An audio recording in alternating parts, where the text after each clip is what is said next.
Hi everyone, I'm Benjamin from Reporters Without Borders. This is our digital security training and today we will talk about secure passwords. Do you know what a secure password looks like and how you can create one? This and how to manage more than one secure password is what I want to show you today. We will see how hackers try to access your online account by attacking your password online and offline. We will also discuss password managers and create together a very secure password using a dice and a word list.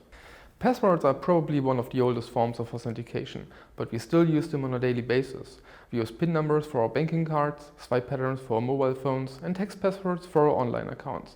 Chances are that a password is the only thing that's standing between you and a hacker that wants to break into your account. And when they break into your account, they can do all sorts of things. They can read all your private messages, copy your contact list, attack your coworkers, or pretend to be you and publish false information. So, what makes a secure password one that attackers cannot break? Before we can understand the answer to this question, we first have to understand how hackers work. The easiest thing a hacker can do is to just try to guess your password. An amateur can do this manually, one attempt at a time. Slightly more professional attackers will let a computer program do this for them. And these attacks are quite common. And I would say almost every server administrator has seen them happening. Fortunately, these attacks are rather slow, and unless your password is very easy to guess, they take quite some time until they're successful. This attack scenario is called an online attack, and in a perfect world, this would be the only attack hackers could do. But we do not live in a perfect world. Website programmers make mistakes, and some of these mistakes can be used by hackers to steal password databases.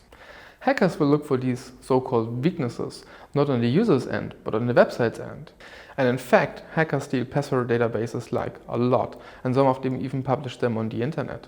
There's this website operated by Treuhand called havearound.com, which tries to monitor when hackers steal and publish private information taken from websites, including password databases. And hackers are busy. The number of stolen password databases steadily increased over the past few years. And there have been quite a few prominent examples, such as Yahoo in 2012, Adobe in 2013, Yandex in 2014, and the dating website Ashley Madison in 2015. And yes, also YouPorn was among the victims in 2012. The password databases are published on hacking forums and in so-called paste sites. These are websites where people, mostly anonymously, can share small snippets of texts. How bad these attacks are largely depends on how the website stored passwords. Some of them do it right and others just store them in plain text. And this is a bad thing because then hackers have immediately all the password information and can take the rest of the day off. It is better if they store it in a form that is called salted and hashed. What this means is that when you give your password to a website the first time, the website creates a random number called the salt value, and it stores that salt value in a table right next to your username. Then your password and the salt value are mixed together in a so-called hash function, and the result will be some complicated and randomly looking number. So the whole point of a hash function is to transform your password into a scrambled version that will be stored in a database. The system should be able to transform anything you input into that version and compare the result, but no one should be able to do the opposite. This is called a one-way function. Think of like mixing two colors. You can always get the same third color, but you can never break the third color into its two components. It's practically impossible. A hash function has the nice property that it is practically impossible to find out a password just by looking at the output. With practically impossible, I mean that no one knows how to do it, and the best thing hackers can do is to try every possible password they can think of and hope one gives the correct result. This is what is called a brute force attack. There are also, so to speak, scientific competitions about the first one to come up with a faster way to find a password. And as soon as competitors get close to finding a faster way, other scientists think of a new hash function that is even more difficult to attack. This is what such an attack, called an offline attack or password cracking, looks like in practice. Hackers use software tools that are specialized in trying as many passwords as possible for a given password database. One of these tools, and that is what I'm showing right now, is called Hashcat. What makes these tools so successful is that we humans are not very good at creating passwords that computers cannot find this way.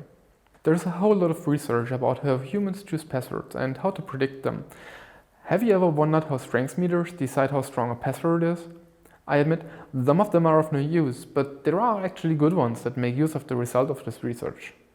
As soon as a hacker has found your password, they will continue as follows. First, they will try to log in with your password. Next, they will try to log in with your username and password on a different website. This is called credential stuffing, and this works. They know that many of us use the same password on different websites. And while it is still too early to be sure, research by Google indicates that this may be the most important attack scenario. Now we know how hackers work. A password must therefore be strong enough so that it cannot be found in an offline attack. It is not easy to come up with such a strong password on your own. The best thing you can do is to create it randomly with the help of a computer program or a dice. A secure password looks something like this, or like this. And I will show you how to create one at the end of this video. I know what you're thinking, he's gonna forget it. Well, this brings me to my next topic, password managers, because no one wants to remember dozens of passwords like this. A password manager is a computer program that remembers all your passwords for you. The password manager itself is protected by a password, but that will be the only one that you have to remember.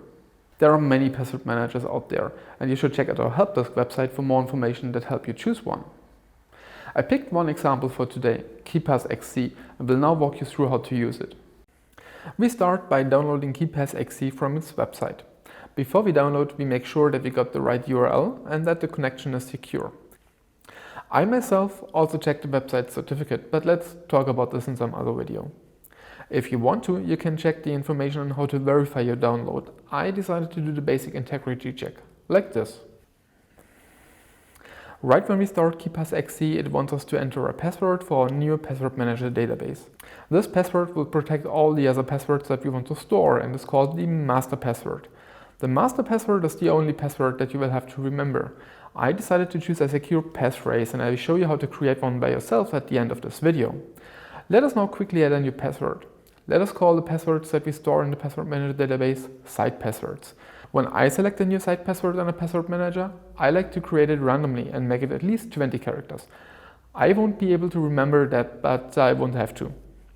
In order to use this new site password, we just have to copy the password to the clipboard like this and paste it into the browser field. The question in everyone's mind, how safe is it actually to use a password manager? First of all, if your master password is strong enough, your site passwords are reasonably secure. Your site passwords are encrypted with an encryption key that is derived from your master password. The process here works very similar to that password hashing that we talked about earlier. But this time, the result may not be an hash value, but an encryption key. The only way to find your encryption key is, again, to try every possible password one can think of. Besides the type of password manager that we already talked about, let's call them regular password manager, there are two other types of password managers that you have to be aware of. The first ones are called online password manager, and the second ones are called stateless password managers. An online password manager usually works in the same way like a regular password manager. The major difference is that your password database is not stored on your computer, but rather on the computers of a company. In order to access your password database, you have to log in at the company's website, just like any regular website. The company usually does not have access to your passwords. They are usually encrypted in your web browser before they are uploaded to the company. When you log in, they are sent back encrypted, and your master password is used to decrypt them again. This all happens in the background, of course, and you do not have to do anything special. Online password managers have two main benefits. The first one is that you do not have to install software on your computer and that you can access your site passwords from every computer that you have. The second one is that when someone takes away your computer, they do not have access to your password manager database right away. However, there are also two major disadvantages. The first one is that with an online password manager you have to be way more careful with phishing attacks. If one of your adversaries get access to your master password, they will get access to all your site passwords at once. And the second one greatly depends on your personal situation. If, for example, your government is one of your adversaries, they can just ask the company for your password manager database and your master password. Even if your password manager database is encrypted, it is very easy for the company to grab your master password the next time you log in. They just need to change their website programming for that. The final variant of a password manager is called a stateless password manager. You can also find them under the name password generators, even though I personally find the term a bit confusing and misleading. These password managers do not need any database at all. They instead calculate your site passwords from your master password on the fly. The basic idea of a stateless password manager works as follows. Let's suppose you want to log in at example.org and your username is freedom fighter. The password manager then takes this information together with your master password and does a calculation that is similar to the password hashing that we talked about earlier. The password manager then takes the result and uses that as a site password.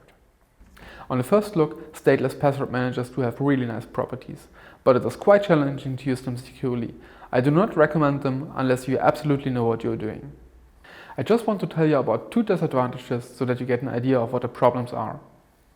The first disadvantage is that you cannot easily change one site password without changing your username or your master password. But if you change your master password, then you will have to change all your other site passwords as well. The second disadvantage is that the security of all your accounts is linked. Your adversary only needs to know one site password in order to start attacking your master password.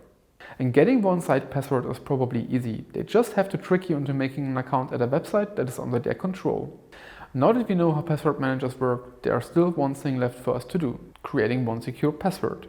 We have seen before that a secure password has to be randomly generated and does not look that nice. Instead of a secure password, we can actually create something different: a secure passphrase. While a secure password will have randomly chosen characters and will be impossible to pronounce, a secure passphrase will have randomly chosen words. The result will be longer, yes, but way more easy to pronounce and to remember. The way we create a secure passphrase is by a method that is known as diceware. The way it works is that we have a list of words and choose a few of them randomly with the help of a dice. These words together will be our passphrase. I'll walk you through the process and show you how to create one. I got my list of words from the Security Self-Defense Guide by the Electronic Frontier Foundation. The EFF also has a nice written walkthrough on how to create a secure passphrase. Let's create our first word. Our word list has 5-digit numbers, so we have to roll our dice 5 times. Our first number is 1, our second number is 2, our third number is 4, the next one is 3, and the last one 6. So our first word has the number 1, 2, 4, 3, 6 and is astronomy. This is our first word, and you will have to do the same again for another 4 words. I have already prepared the other 4 words, and my passphrase is now astronomy, legible, battering, Macarena, igloo, prior. You do not have to remember your passphrase right away. If you can keep a piece of paper in a safe place, it is perfectly fine to write it down. Just make sure you do not leave any traces. Now that we have a secure passphrase, we have 2 things left to do. First, we have to remember it, and then we have to destroy the paper where we have written it down. My suggestion would be to just go outside, burn the piece of paper, and stomp on the ashes to make sure nothing is left. So that's it for today, but we are not finished to secure all your online accounts yet. In our next video we will talk about 2-factor authentication, how it works, when to use it, and how you can set it up for your accounts.